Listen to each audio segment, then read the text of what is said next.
Blood stained the marble floor of the spacious suburban home as the sound of police sirens pierced the quiet night. Lisa Myers, a devoted wife and mother of two, lay lifeless in the living room, a chilling mix of shock and betrayal frozen on her face. Standing over her was her husband, Daniel Myers, his hands trembling and drenched in crimson. His words, barely audible, carried a horrifying revelation: it was an accident. But the FBI agent in charge, Agent Sullivan, knew better. They had been closing in on Daniel for weeks, piecing together a dark web of lies, murders, and manipulations. As Daniel was led away in handcuffs, his daughter Emma sobbed uncontrollably. The question burned in everyone's mind: how had this seemingly perfect husband and father deceived not only his family but also the FBI? 2 months earlier, the Myers family had been the epitome of the American dream. Daniel, a successful investment banker, and Lisa, a community volunteer, lived in a pristine neighborhood in Chicago with their children, Emma and Tyler. To everyone around them, Daniel was the perfect family man, devoted, hard-working, and generous. But beneath the surface of this idyllic life was a man harboring secrets so dark that even his closest loved ones had no clue. The first crack in the facade appeared when Lisa found an unfamiliar key hidden in Daniel's jacket pocket. She didn't confront him immediately. Instead, she asked a trusted friend, Samantha, for advice. Samantha, a former journalist, suggested they find out what the key opened. Lisa's gut told her something was wrong, but she didn't know she was about to unravel the life she thought she knew. Meanwhile, Daniel was living a double life. Behind the confident smile and expensive suits was a man with a past. A string of unsolved murders, stretching from Boston to St. Louis, had caught the attention of the FBI. The killer's victims were seemingly random, with no clear connection, but the deaths bore similar, chilling trademarks. What the FBI didn't know was that their suspect had woven himself into a normal family life, hiding in plain sight. One night, Lisa decided to test the key. She followed Daniel to his late-night meetings, and discovered he wasn't at the office. Instead, he went to a rundown storage unit on the outskirts of the city. With her heart pounding, she waited until Daniel left, then used the key to open the unit. What she found inside shocked her: pictures of women, detailed maps, and a toolbox filled with knives and duct tape. The realization hit her like a freight train: her husband might be a killer. Terrified and unsure of what to do, Lisa confided in Samantha again.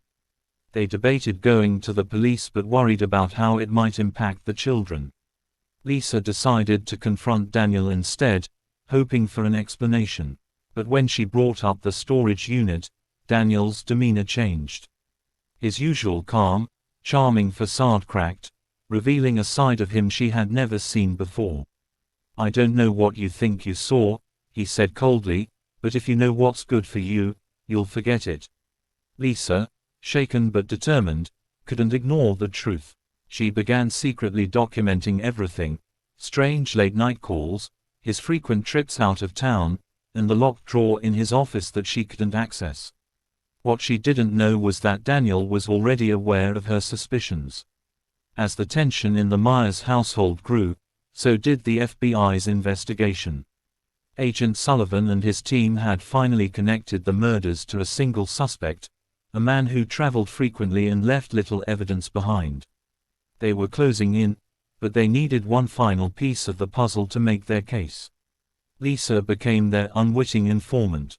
One night, after Daniel had another heated confrontation with her, she called Samantha, who urged her to go to the authorities.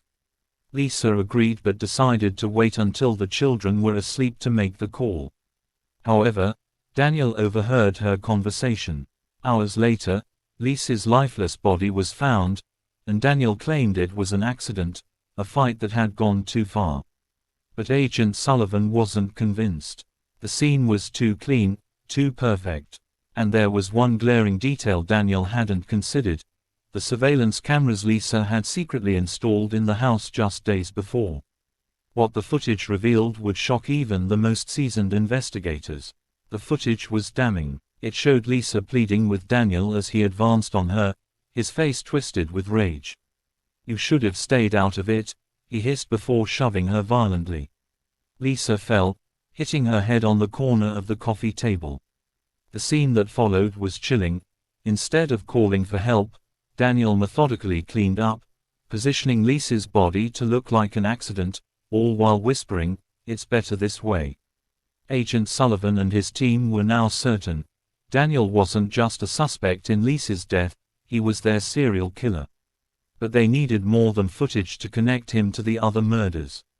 As they dug deeper, they found alarming details about Daniel's past. Before moving to Chicago, he had lived in several cities, each with unsolved cases eerily similar to Lisa's death. The profile matched perfectly: a meticulous, calculating killer who blended into society without raising suspicion. Back at FBI headquarters, Sullivan faced a dilemma.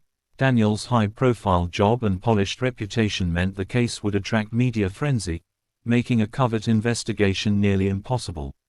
They decided to proceed cautiously, fearing that Daniel's connections might tip him off. Sullivan assigned his best undercover agent, Megan Carter, to pose as a journalist writing a story on successful families. The plan was simple: get close to Daniel, earn his trust, and uncover any evidence tying him to the other murders. Megan approached the Myers household under the guise of an interview for a lifestyle piece. Daniel, still playing the grieving husband, welcomed her with open arms, eager to maintain his image. Megan was struck by his charm but couldn't shake the coldness in his eyes. She noticed the subtle ways he tried to control the narrative, steering conversations away from Lisa and focusing on his career. As Megan spent more time around Daniel, she began to see cracks in his perfect facade. One day, while pretending to use the restroom, she stumbled upon a locked briefcase in Daniel's study. The briefcase was unlike anything she had seen before. Reinforced with steel, it looked like it held secrets worth killing for. Meanwhile, Emma and Tyler, still reeling from their mother's death, began acting out at school. Emma, in particular, seemed to know something was wrong. One evening, she confided in Megan, saying, "Daddy's been scary since Mommy died. Sometimes, I hear him talking to himself late at night, saying things like, 'They'll never catch me.'" Megan's heart raced. She reported everything to Sullivan, who ordered an immediate search warrant for the house. But Daniel, always one step ahead, seemed to sense the walls closing in. He started acting erratically, taking the children out of school and canceling appointments. Then, one night, Daniel vanished. When the FBI raided the Myers home, they found the briefcase Megan had mentioned. Inside was a treasure trove of evidence: passports under different names, receipts for items linked to the murders, and a list of potential future victims. But there was one item that sent chills down Sullivan's spine: a photo of Megan, taken from a distance, with the words, "She's next," scrawled on the back. The hunt for Daniel Myers had just turned personal. The hunt for Daniel Myers intensified as the FBI scrambled to track his movements. With his meticulous planning, Daniel had a head start, but Agent Sullivan was determined to stop him before he could strike again. The evidence in the briefcase pointed to Daniel's next target, Megan Carter. The photo was clear: he had been watching her the entire time she was watching him. Sullivan immediately placed Megan in protective custody, but Daniel's next move was unpredictable. He had always been calculated, but now, with his life unraveling, desperation made him even more dangerous. The FBI traced his last known whereabouts to a remote cabin in the woods of Michigan, a property he had purchased under a fake name years ago. A SWAT team surrounded the cabin, but when they entered, they found it abandoned. All that remained was a chilling message scrawled on the wall: "Catch me if you can." Daniel's trail went cold for weeks. Meanwhile, Megan, now out of hiding, resumed her life but lived under constant fear. She refused to quit the case, determined to see Daniel brought to justice. Her involvement became personal, not just as an agent but as someone who had seen the monster behind the mask. Then came the break the FBI had been waiting for. A routine traffic stop in a small Ohio town led to the discovery of a stolen car registered to one of Daniel's aliases. The officer found a duffel bag in the trunk containing cash, a gun, and duct tape, classic tools of his trade. But Daniel was nowhere to be found. The FBI flooded the area, setting up checkpoints and using drones to scan the dense forests nearby. Days later, a tip came from a local hiker who reported seeing a man matching Daniel's description heading toward an abandoned industrial site. Sullivan led the charge, and this time, they found him. Cornered in a decrepit factory, Daniel tried to talk his way out of the situation, his voice dripping with charm and manipulation. But Sullivan wasn't buying it. "It's over, Daniel," Sullivan said, his gun trained on the man who had evaded justice for so long. "You've hurt too many people. No more running." For the first time, Daniel's mask slipped entirely. The charm faded, replaced by a cold, empty stare.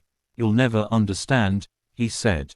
It wasn't about them. It was about control. In a last-ditch effort, Daniel lunged for a hidden knife, but the agents acted swiftly, subduing him before he could harm anyone else. As he was handcuffed and led away, Megan watched from a distance, feeling a mixture of relief and rage. Daniel's reign of terror was finally over, but the scars he left would take much longer to heal. The trial that followed became a media sensation. Daniel's charm worked against him this time as countless witnesses and victims' families testified about the devastation he had caused. The evidence was irrefutable, and after weeks of deliberation, the jury delivered its verdict, guilty on all counts. As Daniel was led out of the courtroom, Megan confronted him one last time. "Why?" she asked, her voice steady but laced with pain. "Why did it?" Daniel smirked but offered no answer. His silence was a reminder of the darkness that had consumed him, a darkness that no one could ever truly understand. Daniel Myers was sentenced to life in prison without parole. Though justice had been served, the impact of his actions lingered, especially for Emma and Tyler, who struggled to rebuild their lives without their parents. Megan, too, carried the weight of the case, but she found solace in knowing she had stopped a killer. And while Daniel sat alone in his cell, staring at the gray walls, the words he had left in the cabin haunted everyone who had pursued him: "Catch me if you can." In the end, Daniel Myers had been caught, but his shadow loomed large, a chilling reminder of how evil can hide behind even the most perfect facade. If you enjoyed this chilling story and want to hear more captivating tales, make sure to like this video and subscribe to the channel. Don't forget to turn on the notification bell so you never miss our next thrilling upload. Share your thoughts in the comments below. What do you think drove Daniel to commit such heinous acts? Let's discuss.